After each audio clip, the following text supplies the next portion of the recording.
Hey guys, Roxabox90 here with some more spoilers. These ones are on the official Wizards website under their release article, I guess, where they show the different pack arts and such, which I will all put linked below. It's all well and good, but we're here for spoilers! 5 individual cards, 1 from each color, starting off with Bestow. Well, that's the ability, actually. Okay, calm down. Let's start at the beginning. Celestial Archon, 3 and 2 white, 5 CMC cost. Alright, for a 4/4, that's fine. Flying for a strike. That's a pretty solid rare creature. It's an enchantment creature, which, if you think about it, is a problem, because if you play it as a creature, then it can be removed as an enchantment.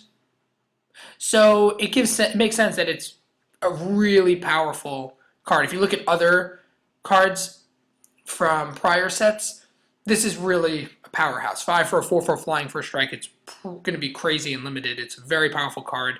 Could be constructed viable, except it's an enchantment creature, so that might impact its viableness because it should be fairly easy to remove. But more importantly, what is Bestow? It's 5 and 2 white. If you cast this card for its Bestow cost, not for its regular mana cost, it's an aura spell with enchant creature, which is an aura, pretty much. It becomes a creature again if it's not attached to a creature. So basically, if you play this for its Bestow cost, which is 7, it's a lot, but if you enchant a creature, the enchanted creature will get 4/4, have flying and first strike, which means the enchanted creature will get this creature on top of it, pretty much, which is pretty interesting because it would be a knight on top of a flying thing on top of a whatever creature you plan on. Hopefully not a Llanowar elf, because that guy would be sad. But anyway, you play it on the creature for 7, and the creature gets 4/4 first, flying for a strike, and then if they kill the creature, this becomes what it was all along, a 4/4 flying for a strike.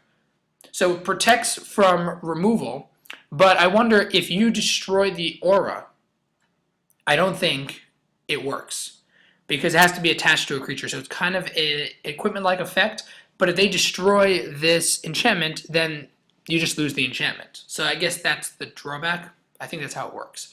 Either way, it looks freaking cool, and I hope that they have more cards with really cool Bestow things. This one seems pretty darn good, and it's going to be a limited bomb out of this world. Probably. Then we got Shipbreaker Kraken, which reminds me of the Leviathan from Zendikar, as we'll get to in a second. Why? It's 6 for a 6/6.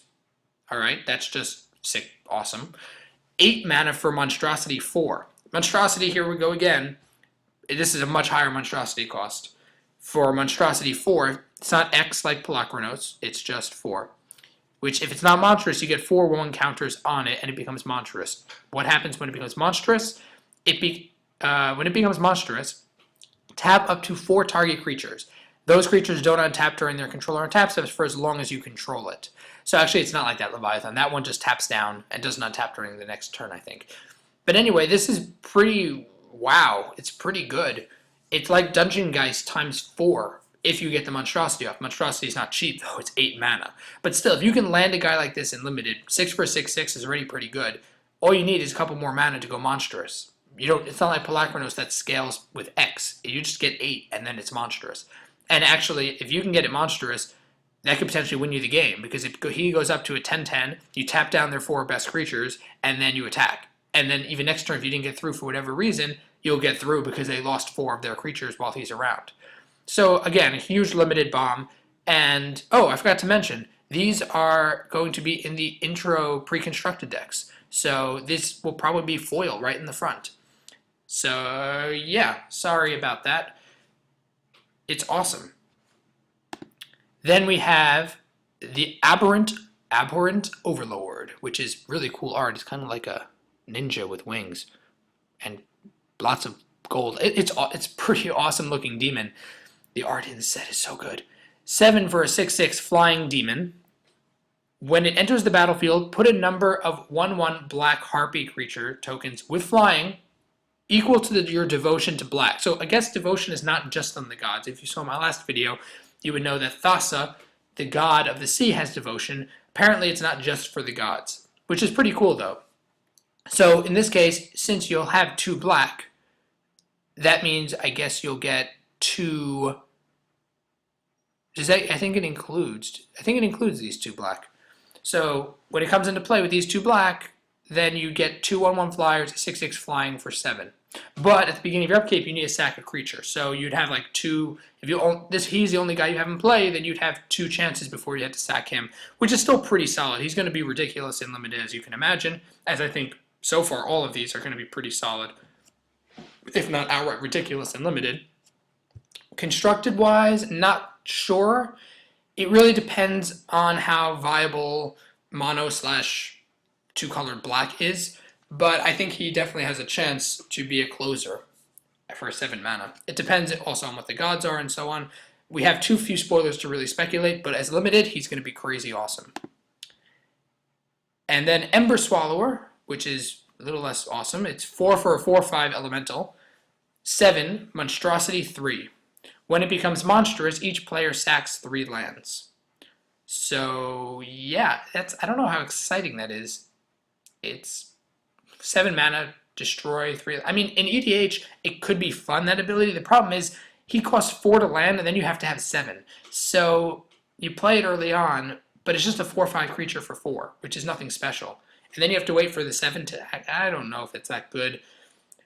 Making 3 lands vanish, I mean, if you're running this in like red-green aggro or something, and you have massive ramp, so you have a lot of lands out before your opponent does, and then you lock down their land base, it could be pretty solid actually against variants of control, because they want to slowly build up their land base and be able to, remove your tempo and such. But if you can get rid of 3 of their lands by turn, 5, maybe 6, that's actually could be pretty solid.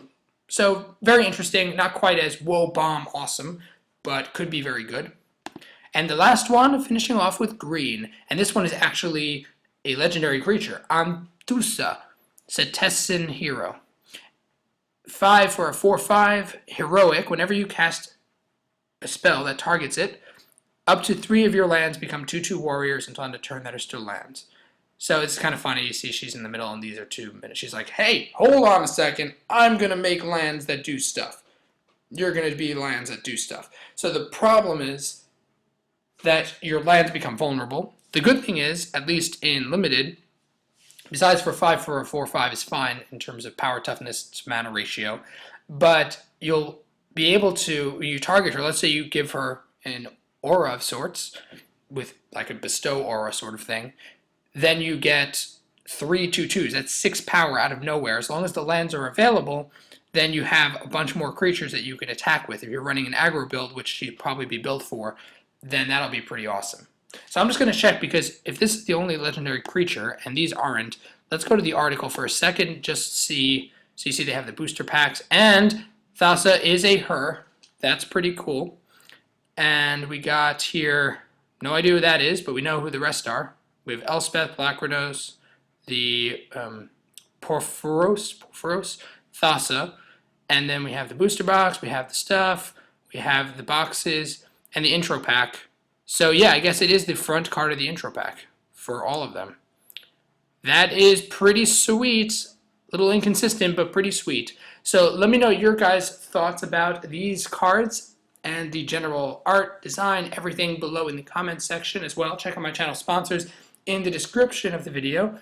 As always, stay tuned for more exciting spoilers and speculation here in Box 90. As always, I'll see you guys next time.